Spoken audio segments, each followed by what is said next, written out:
Welcome to physical science class one last time. I know many of you haven't been here since March, haven't seen this, and I know my backdrop isn't particularly fancy or anything like that, but at least one last time you get to see me and our classroom before the school year officially ends. So I'm going to kind of explain to you why I'm doing this video and what this is all about. This actually is not a physical science lesson, so we are done with learning about science stuff for this school year. But instead it's something completely different that I actually was planning on doing before the rest of the school year got canceled. And so something I'd done with all my classes at the other school I taught at for many years was that at the end of the school year we would have a day where we would all bring in food and stuff, and it was kind of like an end of the year party, but I would do a couple things in that. And one thing I would do was I would always give like kind of a speech, and I would kind of call this my last lecture. And there's a reason why that got started or how that came about. When I first started teaching, my very first year, I always had students ask me, when are we going to use this in life? Or why is this important? And then those are fair questions. And so I kind of thought about that for a minute. I thought, there are some things in school that we learn that are important. There are some things like, just basic reading and writing and basic math and critical thinking skills. And all of those things are good to learn. And of course you learn in school a lot of other things, that you pick up along the way. But I thought, here I am teaching science. And I'm teaching specific things about waves and light and energy and all of that. And how many people are really actually going to use those things later in life? I mean, with some careers, of course, you might. But then there are going to be a lot of people that really don't use those things. And so that kind of led me to think about, is what I'm doing really important? Am I really helping students? Or what kind of things could I do in class, or maybe at least just for one lesson, that would really be something that every student could take with them, that would help them not just in school, but in life. And so I got this idea to do something like this, to give a speech to my students at the end of the year. And how I got that idea was I heard of a guy named Randy Pausch. Now, Randy Pausch was a professor at Carnegie Mellon University. And apparently at this university and other universities, sometimes they have this tradition called the last lecture, where the professors are allowed to speak about anything they want to speak about on like the last day of class or just for one class period in one day. And so for this particular guy, Randy Pausch, this took on a special significance or meaning because he had been diagnosed with terminal cancer. And so knowing that he might only have a few months to live, he came up with a speech about, hey, what's really important in life? I know we do a lot of stuff in school, we learn a lot of things, but what's really, really important for you to learn? And it was he called it The Last Lecture, and it was put into a book, and you can go watch him give this speech on YouTube and stuff like that. And he has since passed away. But that got me thinking, maybe I can do something similar in my classes. I can give a last lecture, like nothing to do with science, but with what's really important in life. Things that could really help people to be successful in no matter what career they go into or where they end up in life. And so I had done this every single year up until this year, and of course this year I was planning on doing it again, but the whole pandemic thing meant that we weren't going to be able to meet, so I decided to do it by video instead. And I say a lot of the same things every year, but I don't do the same speech necessarily. I kind of give it a different theme every year, so to speak. And in addition to the speech, I always give every single student a handwritten letter to them, not just the same letter to everybody, but specific to each student, giving them advice and encouragement based on what I know of you as a student in class. And I would give out those letters after I gave the speech. And so this year, of course, since you are not here physically, I won't be able to do that, but I will be sending you an email form of that letter. So it'll be the same thing I would have written on a card in person. I'll just deliver that to you in email. I'll explain a little more about that at the end. And so I thought about, what theme should I give my speech this year? And I thought, a good theme, a good thing that everyone needs to learn or to practice that would help you in life is forgiveness. Like I said, that doesn't have anything to do with science or academics. It's just something that every person and human interactions should learn. So this year's theme is forgiveness. There's a children's book that you may have read in elementary school. It's called The Tale of Despero, and it's just this little cute story about this little mouse and there's these kind of adventures and stuff. But I noticed something interesting in it. At the beginning of the book, the author writes and says that the most powerful force in the universe is grief. By that she means that if bad things happen in life, If things happen that you don't expect or terrible things, your reaction to that is the most powerful force. Well, then later on in the book, near the end of the book, she comes back to that and says, at the beginning we said that the most powerful force in the universe is grief, but that's not really true. She writes, the most powerful force in the universe is actually forgiveness. And I thought about that. I thought, there is some truth to that. That forgiveness really is a powerful force and something that can help every single person if they learn to practice it. So I thought, what are some ways we can learn to forgive people? Or what are some areas in which we all need to practice forgiveness? I thought firstly maybe we can forgive people for things that they can't help or things that we think don't matter. Now that might seem strange. Why would we have to forgive people for things that they can't even help? But think about all the types of things we tend to hold against people or things that cause us to treat people differently that they can't even help. Or if they can help them, it's really small things that shouldn't matter. That we can look at people differently based even just, nothing else, on their looks. There are people that hold it against people for simply being better looking than them. There are people that hold it against somebody for being less good looking than them. Maybe we judge people based on their fashion choices or how they dress, or on their intelligence, even their voice, how they talk, their social skills, or how they interact with people, their culture, or even, dare we say it, their race. Because those kind of things do happen. That we can view people differently based on a number of different things that they can't help, and we can even look down on them for these things or hold it against them because they don't act a certain way, or how we want, or how we're comfortable with. We can actually think less of them. And this might sound strange or shallow, but we can rate people lower or treat them as having lesser value as a person for these type of things. Like somehow they're not as good as us because they don't dress the way we dress, because they don't act the way we act, talk the way we talk, because they're smarter than us or they're stupider than us. And that's not fair to them or right to do. That each person, regardless of their looks, their clothes, their brains, their voice, their skin color, their culture, each person is equally valuable and should be treated as such. And that's why it's important to overlook those things, or we could say to forgive them for these things. It's another way of saying to look past all of them and not judge them for it, but treat them as an equal. Perhaps also we can forgive people for the things that they do. This is different than what we just talked about, because now it's something the other person can control. It's something that, they made a choice to do or say certain things, and we think that gives me the right to not forgive them. The right to hold it against them when they do something, because now they can be held responsible for it because they chose to do it or say it. But forgiveness is also necessary in this as well. This includes people who we think have said or done something wrong to us. I emphasize the word think because what I mean is they didn't actually do anything wrong to you at all. You just saw it that way. Think about parents and teachers. They say things to us that we don't want to hear. They even get us in trouble, do things that we don't like, but they do so because they care. And I'm not claiming that parents or teachers are perfect in any way, but many, many times the things that they do are because they care, and they're actually doing what's good for us. It's not wrong or it's not harmful at all, but we can hold it against them. If we do so, it stops us from improving or growing as a person, that the very people that are trying to help us, we think are trying to hurt us. Or we look at it as they're trying to take away my fun, or they're trying to limit me. So we need to start by forgiving the people that were just trying to help us. And that allows us to grow and change. But this also, of course, would include people that have actually hurt us or done something truly wrong to us. And this is the tough one. Because in this case, we actually have been wronged. There has been a violation that occurs. And that could include many, many different things. It can be small things. Just something someone says or does something rude. That happens all the time. And we sometimes feel we have to react to that. Every single little thing done to us, I've got to get back at them. I've got to do something to them for that. Or maybe I have to, tell them how they made me feel. I got to make sure I get justice for that. But we can forgive those little things. But it can also be big things. Horrible violations. Some of you may have experienced some of those. Perhaps extreme bullying. Could be in person, but it also happens on social media.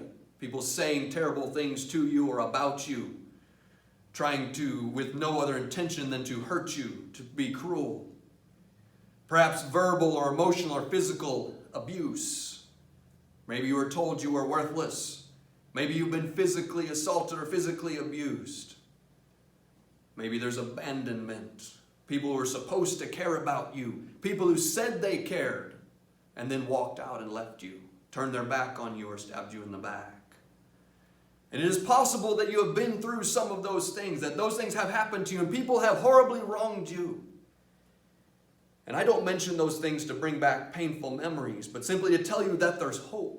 That if you've been through that if you've been hurt and wronged or violated, that there can be healing. You know, in these cases, forgiveness is also the answer to that healing. Now, I know it's not that simple. It wouldn't be fair to me to stand up here and just tell you, oh, just forgive, like it's easy, because it's not. You know, please understand, if you've been a victim of any of these things or worse, there are ways to get help. You know, there are doctors out there, there are therapists, there are counselors that can provide very good professional help. And so please understand, you know, like, if that's you, please seek those avenues of help. I am not a professional in those ways. My profession is teaching. I'm a science teacher, it's my job.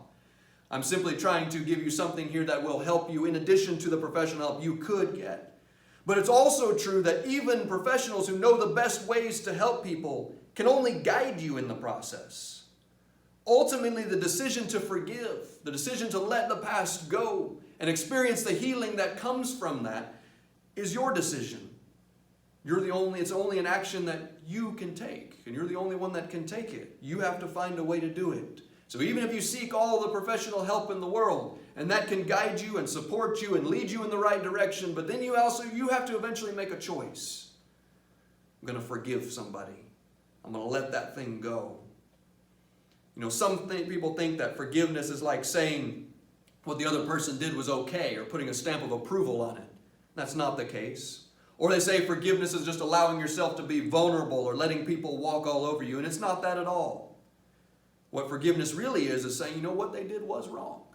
It was terribly wrong. I'm not saying it was right, but you know what? I'm not going to hold that against them anymore. That I'm going to wipe the slate clean.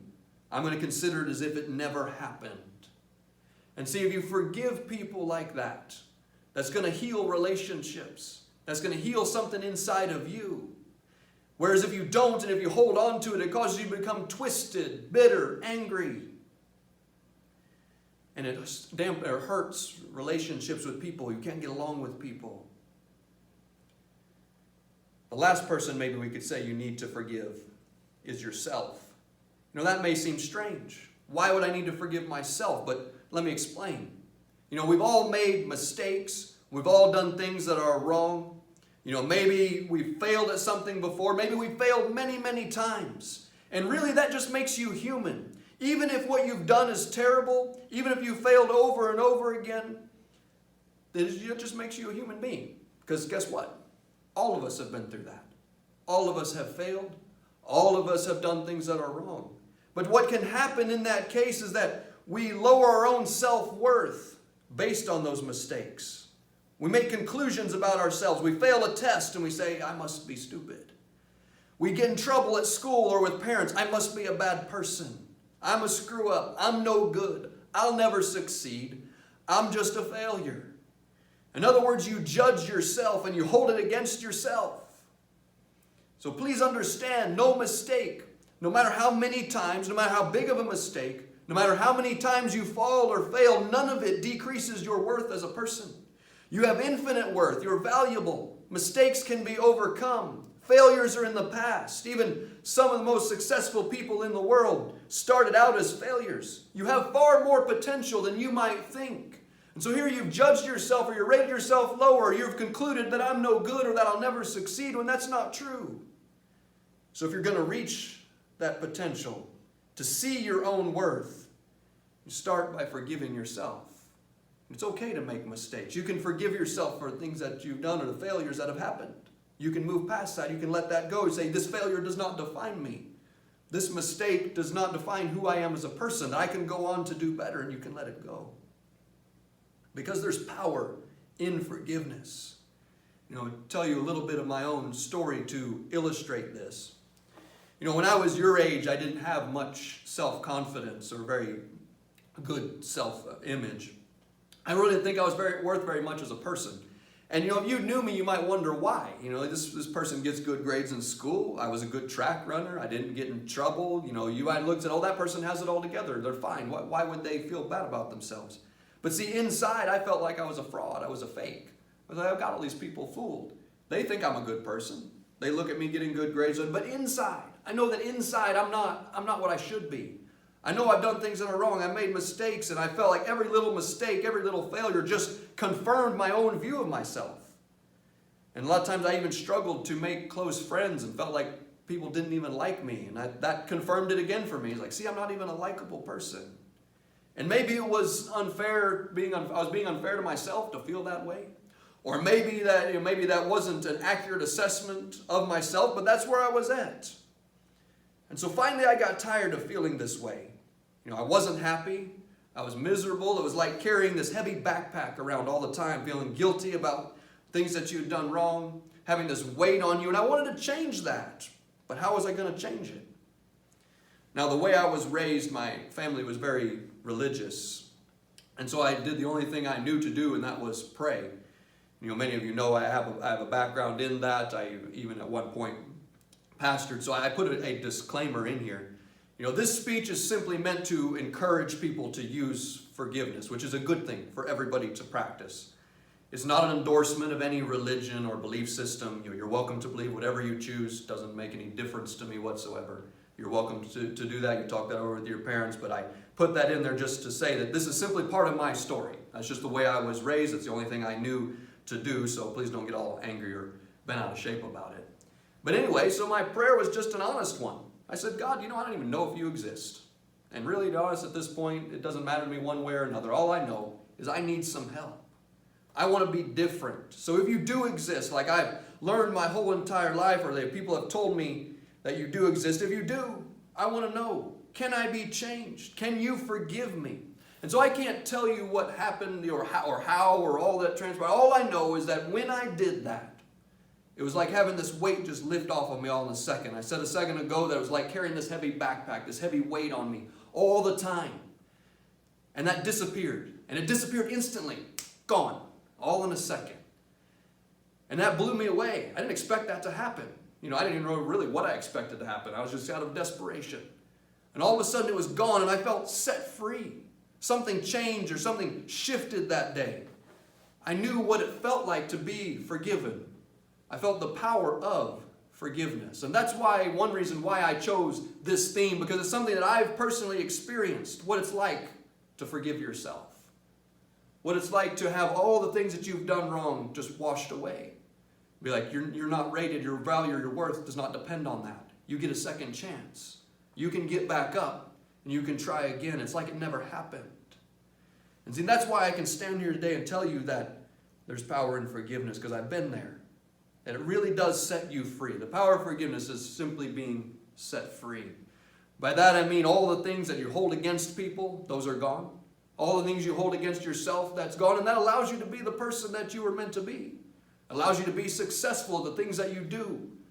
School, sports, clubs, everything that you're involved in. It allows you to be successful in relationships. In other words, have good relationships with people, good friendships. It helps you get along. It helps you earn the respect of people. It sets you free to have the kind of friendships, relationships, and life that you were meant to have. It'll do more for you than you ever thought possible. And of course, there are other things that are important to success, like work ethic and perseverance, and I could have talked about all of those, but forgiveness is perhaps, like the author wrote, the most powerful of them all. Because even if you have a good work ethic, even if you work really hard and persevere, there'll be times when you do fail. There'll be times when people do come against you. That's something that all of us go through. And forgiveness sets the record clean.